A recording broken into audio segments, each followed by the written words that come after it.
નમસ્તે વિદ્યાર્થી મિત્રો, હાર્દિક સર એકેડમી યુટ્યુબ ચેનલમાં આપ સૌનું ખૂબ ખૂબ સ્વાગત છે. આજનો જે વિડીયો લેક્ચર છે એમાં આપણે ચર્ચા કરશું 16મી માર્ચના તમામ અગત્યના કરંટ અફેર. વિડીયો શરૂ કરું એ પહેલા આ વિડીયોની પીડીએફ જોઈતી હોય, જૂના કરંટ અફેર જે યુટ્યુબમાં મિસિંગ છે, બધા જ કરંટ અફેરની પીડીએફ જોઈતી હોય તો આપણી એન્ડ્રોઇડ એપ્લિકેશન પ્લે સ્ટોરમાં સર્ચ કરી શકો છો. હાર્દિક સર એકેડમી લખીને સર્ચ કરશો તો પણ મળશે. આ નંબર ઉપર તમે વોટ્સએપ મેસેજ કરશો તો પણ તમને લિંક મોકલી આપશું, અથવા ડિસ્ક્રિપ્શનની અંદર પણ તમને આપણી એન્ડ્રોઇડ એપ્લિકેશનની લિંક મળી જશે. તમને જે પણ રીતે ફાવે, અનુકૂળ આવે એ રીતે આપણી એપ્લિકેશન ડાઉનલોડ કરી શકો છો. એમાં આપણી પીડીએફ, ઈબુક, ટેસ્ટ બધું જ એક્સેસ કરી શકો છો. ટેસ્ટથી તમને કોન્ફિડન્સ આવશે કે તમને કેટલું છે યાદ રહે છે. તો શરૂ કરીએ આજના 16મી માર્ચના તમામ અગત્યના કરંટ અફેર. સૌથી પહેલો ક્વેશ્ચન છે કે હાલમાં જ 12મી માર્ચે કયા દેશે પોતાનો સ્વતંત્રતા દિવસ ઉજવ્યો? એક તો 12 માર્ચ, ઓકે, 1930 નો દિવસ હતો. આ દિવસે દાંડી યાત્રા હતી. ઓકે, તો દાંડી માર્ચ તરીકે પણ ઓળખાય છે, દાંડી યાત્રા તરીકે પણ ઓળખાય છે. ઓકે, તો એ તો આપણને બધાને યાદ જ હોય કે ગાંધીજી 78 સાથીદારો સાથે અમદાવાદના સાબરમતી આશ્રમમાંથી નીકળ્યા હતા, બરાબર. અને 5 એપ્રિલે રાતે પહોંચ્યા હતા. 6 એપ્રિલની વહેલી સવારે છે એમણે મીઠાના કાયદાનો ભંગ કર્યો હતો. તો ઘણી વખત એવું પૂછે ક્યારે પહોંચ્યા, તો 5 એપ્રિલ. ક્યારે ભંગ કર્યો મીઠાના કાયદાનો? તો 6 એપ્રિલ, બરાબર. તો આ બેમાં ખાસ તફાવત ધ્યાન રાખજો. ઓકે, બાકી 12 માર્ચે સ્વતંત્રતા દિવસ ઉજવ્યો છે મોરેશિયસે, તો આન્સર આવશે ઓપ્શન સી, મોરેશિયસ. હાલમાં જ મોરેશિયસે પોતાનો 12 માર્ચ 26 પોતાનો 58મો સ્વતંત્રતા દિવસ ઉજવ્યો. કેટલામો? તો કે 58મો. કોનું શાસન હતું સાહેબ મોરેશિયસ ઉપર? તો મોરેશિયસ ઉપર પણ બ્રિટિશ સરકારનું શાસન હતું. યુનાઇટેડ કિંગડમ એટલે કે બ્રિટિશ સરકારનું શાસન હતું. એને બહુ મોડી આઝાદી મળી. આપણે 1947માં મેળવી લીધી, એમને 1968માં આઝાદી મળી બ્રિટિશ લોકોમાંથી, બરાબર. મોરેશિયસ આ દિવસને પોતાના રાષ્ટ્રીય દિવસ તરીકે ઉજવે છે. હિન્દ મહાસાગરમાં આવેલો એક દ્વીપીય દેશ છે મોરેશિયસ, જેની રાજધાની છે પોર્ટ લુઇસ. તેના પ્રધાનમંત્રી છે નવીન ચંદ્ર રામગુલામ, અને બાકી રાષ્ટ્રપતિ છે ધરમવીર ગોખુલ. ઓકે, તો આટલા પોઈન્ટ છે મોરેશિયસ વિશે યાદ રાખજો. આમાંથી કોઈ પણ ક્વેશ્ચન તમારી પરીક્ષામાં હોઈ શકે છે. ઓકે, હાલમાં જ કયા દેશ પાસેથી, હાલમાં જ ભારત પાસેથી કયા દેશ છે, બરાબર, એમણે બ્રહ્મોસ મિસાઇલ ખરીદવા માટે સહમતિ વ્યક્ત કરી છે? તો ભારત પાસેથી બ્રહ્મોસ મિસાઇલ ખરીદવા માટે, ઓકે, ઇન્ડોનેશિયાએ સહમતિ વ્યક્ત કરી છે. તો ઓપ્શન ડી આપણો આન્સર બનશે. હાલમાં જ ઇન્ડોનેશિયા છે એમણે ભારત પાસેથી બ્રહ્મોસ મિસાઇલ ખરીદવા માટે સહમતિ રજૂ કરી છે. બ્રહ્મોસ છે ભારત અને રશિયાનો સંયુક્ત પ્રોજેક્ટ છે. ઓકે, ભારતની બ્રહ્મપુત્રા નદી, ઓકે, અને રશિયાની, બરાબર, આ ભારતની નદી છે અને રશિયાની કઈ નદી? મોસ્કોવા. આ મોસ્કોવા નદી અને બ્રહ્મપુત્રા નદી બંનેના કોમ્બિનેશન ઉપરથી બ્રહ્મોસ નામ બન્યું એનું. ઓકે, બાકી બ્રહ્મોસ એક સુપરસોનિક ક્રૂઝ મિસાઇલ છે જેની ઝડપ 2.8 થી લઈ અને 3 મેક સુધીની એની ઝડપ છે. આ મિસાઇલ છે બ્રહ્મોસ મિસાઇલ, એની ખાસિયત શું છે ખબર છે? તમે એને પાણીમાંથી લોન્ચ કરી શકો છો, હવામાંથી લોન્ચ કરી શકો છો, જમીન પરથી પણ લોન્ચ કરી શકો છો. એટલે કે માધ્યમ એવું નથી કે જ્યાંથી આને લોન્ચ ના કરી શકાય, બરાબર. હવા, પાણી, સમુદ્ર બધું જ આવી ગયું, બરાબર, જમીન આવી ગઈ, તો ગમે ત્યાંથી લોન્ચ કરી શકાય એવી મિસાઇલ છે. એક વખત તમે આને લોન્ચ કરી દો પછી ભૂલી જવાનું. એટલે ફાયર અને ફોરગેટના નામથી આ મિસાઇલ પ્રસિદ્ધ છે. ઇન્ડોનેશિયાની વાત આવી છે, રાજધાની જકાર્તા છે, એની નવી રાજધાની નુસાન્ત્રામાં શિફ્ટ કરે છે, બોર્નિયો આઇલેન્ડમાં આવેલું છે. ઓકે, તો આ પણ યાદ રાખજો. ઇન્ડોનેશિયાએ તો ખરીદવાનું સહમતિ વ્યક્ત કરી જ છે. ઉપરાંત ફિલિપાઇન્સ અને વિયેતનામ, આ બંને દેશો પણ ભારત પાસેથી બ્રહ્મોસ મિસાઇલ ખરીદવાના છે. તો આપણે હથિયારની નિકાસમાં ધીમે ધીમે કરતા આગળ આવી રહ્યા છીએ.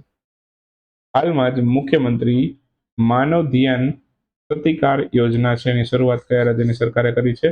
તો મુખ્યમંત્રી માનવ ધ્યાન સતિકાર યોજના છે આ પંજાબ રાજ્યની સરકારે શરૂ કરી છે. શું છે આ યોજનામાં? તો મહિલાઓને આર્થિક સહાય આપવાનો આ યોજનાનો મુખ્ય હેતુ છે. 8મી માર્ચે મહિલા દિવસ હતો, આંતરરાષ્ટ્રીય મહિલા દિવસ, ત્યારે આને લોન્ચ કરી હતી. પંજાબ રાજ્યની સરકારે લોન્ચ કરી છે મુખ્યમંત્રી માનવ ધ્યાન સતિકાર યોજના. ઓકે, બાકી સામાન્ય મહિલાઓને 1000 રૂપિયા પ્રતિ માસ મળશે. એસસીની જે મહિલાઓ છે એને 1500 રૂપિયા પ્રતિ માસ આપવામાં આવશે. ટોટલ આ યોજના પાછળ 9300 કરોડ રૂપિયાનું બજેટ ફાળવેલું છે, તો એને પણ યાદ રાખજો. ઇન્ટરનેશનલ ડે ટુ કોમ્બેટ ઇસ્લામોફોબિયા, એટલે કે ઇસ્લામોફોબિયા સામે લડવાનો આંતરરાષ્ટ્રીય દિવસ છે, એની ઉજવણી કઈ તારીખે થઈ હતી?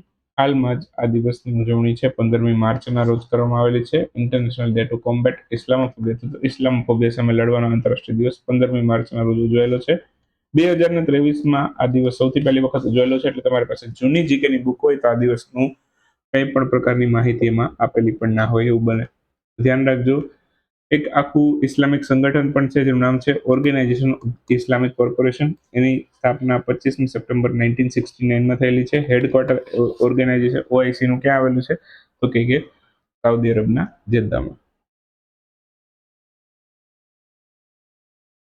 એના પછીનો પ્રશ્ન આવી ગયા, રાષ્ટ્રીય રસીકરણ દિવસ કઈ તારીખે ઉજવાયેલો છે? 16 માર્ચ છે. 16 માર્ચે રાષ્ટ્રીય રસીકરણ દિવસ પણ છે. આન્સર આવશે 16 માર્ચ. હાલમાં જ રાષ્ટ્રીય રસીકરણ દિવસની ઉજવણી છે 16મી માર્ચના રોજ કરવામાં આવેલી હતી. ઓકે. 1995 સૌથી પહેલી વખત રાષ્ટ્રીય રસીકરણ દિવસ ઉજવાયેલો છે. ઓકે. અને 1995 16મી માર્ચના રોજ ભારત સરકારે પોલિયોને નાબૂદ કરવા માટે પલ્સ પોલિયો પ્રોગ્રામ શરૂ કર્યો હતો, જેની યાદમાં આ દિવસને આપણે હવે રાષ્ટ્રીય રસીકરણ દિવસ તરીકે ઉજવીએ છીએ. ભારત પોલિયો મુક્ત ક્યારે થયું હતું? કે ભારત 2014માં જ પોલિયો મુક્ત થઈ ગયું હતું. બરાબર. વર્લ્ડ વેક્સિનેશન વીક છે, ઓકે, એ એપ્રિલ મહિનાનું અંતિમ અઠવાડિયું ઉજવાય છે, એને પણ યાદ રાખવાનું છે તમારે. ક્લિયર? તો આ બધા જ એક પોઈન્ટ અગત્યના છે, આમાંથી કોઈ પણ પોઈન્ટ જે સ્કીપ કરવા જેવો છે નહીં. બરાબર. તો એવા જ પોઈન્ટ લાવું છું કે જેમાંથી ક્વેશ્ચનો નીકળી જતા હોય અને તમારે મહેનત ઓછી કરવી પડે. તમારા બદલાની મહેનત હું કરી લઉં છું તમારા માટે સારું કન્ટેન્ટ ગોતવા માટે.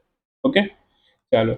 સ્ટ્રક્ચર્ડ બગ બંટી પ્રોગ્રામ, આની શરૂઆત કોણે કરી છે? આની શરૂઆત કરી છે UIDAI. Okay. Unique identification authority of India, આ એનું પૂરું નામ છે. ઓકે. તો ઓપ્શન સી આપણો જવાબ બનશે. હાલમાં સ્ટ્રક્ચર બગ બોન્ટી પ્રોગ્રામ છે એની લોન્ચિંગ યુઆઈડીએઆઈ દ્વારા કરવામાં આવી છે. Unique identification authority of India full form છે. તે આધાર સિસ્ટમ સંચાલિત કરે છે. હવે અહીંયા જે પ્રોગ્રામ લોન્ચ કર્યો છે સ્ટ્રક્ચર બગ બોન્ટી પ્રોગ્રામ, ઓકે, તો એનું મુખ્ય હેતુ શું, ઉદ્દેશ શું? તો કે આધાર ડેટાબેઝની સાયબર સિક્યુરિટી છે એને મજબૂત બનાવવાનો છે. બરાબર. અહીંયા છે એથિકલ હેકર જે પણ કઈ છે, બરાબર, એને આમંત્રણ આપવામાં આવ્યું છે. મતલબ કે તમે આ અમારી સિસ્ટમ છે એને હેક કરો, બરાબર, એવું આમંત્રણ આપવામાં આવ્યું છે એથિકલ હેકરને. એટલે એક આખો પ્રોગ્રામ છે કે જ્યાં હેકર્સને બોલાવવામાં આવશે અને એને ટાસ્ક આપવામાં આવશે કે આને તમે હેક કરીને બતાડો, બરાબર, જેથી ખબર પડે કે સિક્યુરિટીમાં ક્યાં ક્યાં પ્રોબ્લેમ છે. બરાબર. તો એક વ્હાઇટ હેકર આવે, બરાબર, આ સારા હેકર કહેવાય. એથિકલ હેકર્સમાં બે ટાઈપના હોય, વ્હાઇટ અને બ્લેક. બ્લેક હોય એ ડેટા ચોરી કરતા હોય એ ટાઈપના, બરાબર. ટૂંકમાં ચોરી કરવી, મતલબ સામે કંઈક ધોકાધડી કરવી, એ ટાઈપના જે હેકર છે એને બ્લેક હેકર કહેવાય. અને વ્હાઇટ હેકર છે, બરાબર, એ મદદરૂપ થતા હોય, બરાબર, મતલબ કે કઈ સિસ્ટમ છે, બરાબર, એ હેકર હેકિંગ જ કરતા હોય, પણ એ સ્પેશિયલી આવા કેસમાં, ઓકે, કે જ્યાં સિક્યુરિટી છે એમાં ક્યાં ખામી છે, બરાબર, એ શોધવા માટે મદદરૂપ થતા હોય છે. બરાબર. તો એથિકલ હેકરને આમંત્રણ આપવામાં આવેલું છે કે ભાઈ આ સિસ્ટમ છે આને હેક કરીને બતાડો, જેથી ખબર પડે કે ક્યાં ક્યાં ખામી છે, તો એને નિવારણ લાવી શકાય. તો જે વ્યક્તિ સિસ્ટમમાં બગ અથવા તો સિક્યુરિટી ફ્લો છે શોધે છે, ઇનામ, એટલે કે એને પછી પાછળથી તેને ઇનામ આપવામાં આવે છે, બોન્ટી. બરાબર. એને બોન્ટી કહેવાય છે. એને જે પણ કોઈ આવી રીતના શોધી કાઢશે એને ઇનામ પણ મળશે. આ પ્રોગ્રામથી હેકિંગ, ડેટા લીક અને સુરક્ષા વધારવાનો પ્રયાસ થશે. ઓકે. બાકી યુઆઈડીએઆઈની સ્થાપના 2009માં થઈ. હમણાં જ એને નવું શુભંકર લોન્ચ કર્યું હતું, ઉદય, એને પણ યાદ રાખજો. હાલમાં જાહેર થયેલ ફિસ્કલ હેલ્થ ઇન્ડેક્સ, એમાં કયા રાજ્ય અચીવર કેટેગરીની અંદર મોટા રાજ્યની શ્રેણીમાં પ્રથમ સ્થાન મેળવ્યું છે? તો અચીવર, એસ્પિરેશનલ, એવા બધા ઘણા બધા કેટેગરી આપ્યા હતા ફિસ્કલ હેલ્થ ઇન્ડેક્સમાં. પહેલી વાત તો બીજું સંસ્કરણ છે. ઓકે. અને ઓડિશાએ પ્રથમ સ્થાન મેળવ્યું છે, તો આન્સર આવશે ઓડિશા. ઓકે. હાલમાં જ નીતિ આયોગ દ્વારા ફિસ્કલ હેલ્થ ઇન્ડેક્સનું બીજું સંસ્કરણ જાહેર કર્યું, નવી દિલ્હી ખાતે જાહેર કર્યું છે. બરાબર. ફિસ્કલ હેલ્થ અંગેનું મૂલ્યાંકન આમાં આપેલું છે. હવે કેટેગરીની વાત કરીએ, એસ્પિરેશનલ, ફ્રન્ટ રનર, પરફોર્મર અને એનાથી નીચે આવશે. બરાબર.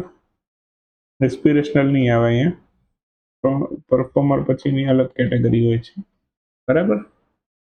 હા, બરાબર જ છે. સોરી. પહેલા અચીવર આવશે, પછી ફ્રન્ટ રનર અને પરફોર્મર અને એસ્પિરેશનલ. અહીંયા કદાચ ક્વેશ્ચનમાં મારાથી ભૂલ થઈ, એને બરાબર જ છે. ઓકે. ચલો, કોઈ મિસ્ટેક નથી, આ બધું બરાબર જ છે. ટૂંકમાં મેં વાંચવામાં ભૂલ કરી. તો અચીવર વાંચવામાં જો કે ભૂલ નથી કરી.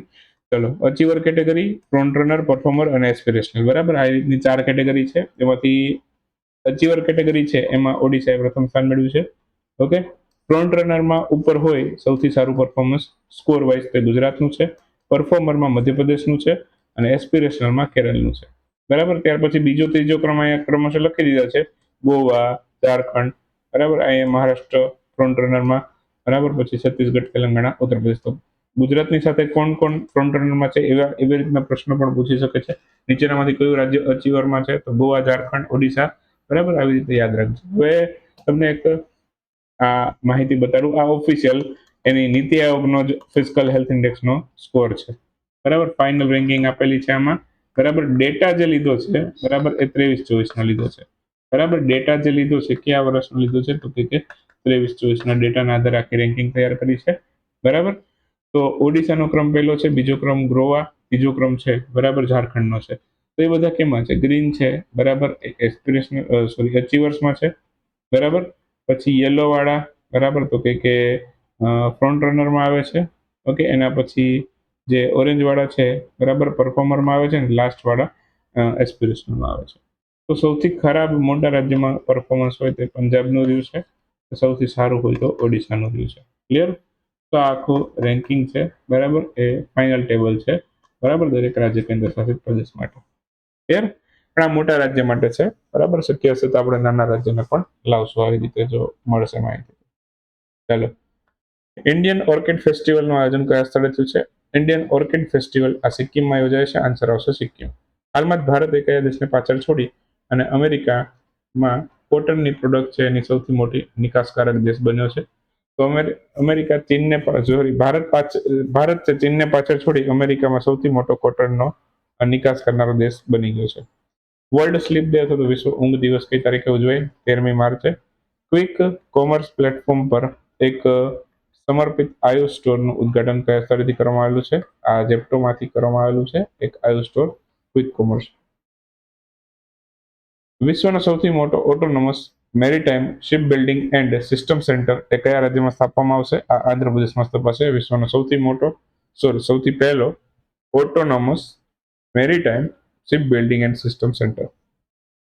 ઈપીએફઓ સાથે જોડાય કઈ બેંક દ્વારા ઈપીએફ પેમેન્ટ સર્વિસ શરૂ કરવામાં આવી છે? તો સાઉથ ઇન્ડિયન બેંકે શરૂ કરી છે. ડીઆરડીઓ અને ભારતીય નૌસેના આ બંને કયા રાજ્યના તટ ઉપર P-8I એરક્રાફ્ટથી સ્વદેશી એર ડ્રોપેબલ કન્ટેનર ADC-150 નું સફળ પરીક્ષણ કર્યું? તો ગોવા ખાતેથી કર્યું. નૌસેના, ડીઆરડીઓ બંને મળીને કર્યું. દક્ષિણ અમેરિકી દેશ ચીલીના નવા પ્રધાનમંત્રી કોણ બન્યું છે? તો જોસ એન્ટોનિયો કાસ્ટ આના નવા પ્રધાનમંત્રી બન્યા છે. બસ આ સાથે 16 તારીખનો વિડીયો, 16 માર્ચના વિડીયોને સમાપ્ત કરીએ. મળીશું 17મી માર્ચના વિડીયોમાં. ત્યાં સુધી રજા લેશું. આવજો. Bye bye. Good night. શુભરાત્રી. Thank you for watching.